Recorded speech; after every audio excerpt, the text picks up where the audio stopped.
На земјава и требаат 6 милиони литри екстра лесно масло за да се згреат домаќинствата, а се трошат 56 милиони литри така наречена црвена нафта.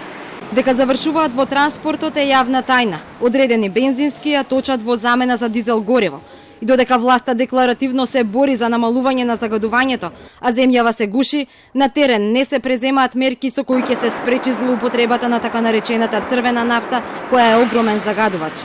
Токму таа има 100 пати повеќе сулфур од обичниот дизел и е забрането за употреба во земјите од регионот, вклучително и во Косово, дури и за грејење.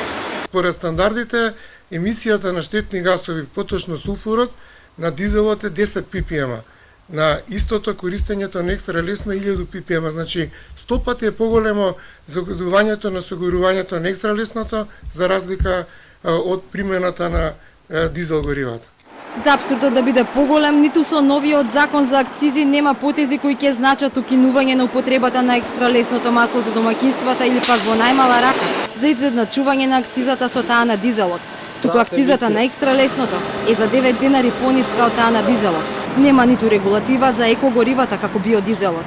За да може да се елиминира злоупотреба на екстра лесното, неопходно е да биде метната и таа клаузула во законот, каде што едноставно употребата на дизел или екстра лесно ќе биде исто. Нема да има никаква економски бенефит корисникот од користењето на екстра лесното.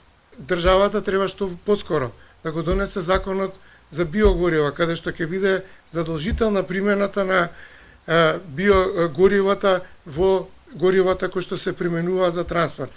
Дека злоупотреби има, знаат и надлежните. Директорот на Државниот пазарен инспекторат Стојко Пауновски за Телма вели имаат сознанија, но за полесно да ги докажат, чекаат да ја добијат мобилната лабораторија од Бирото за метеорологија.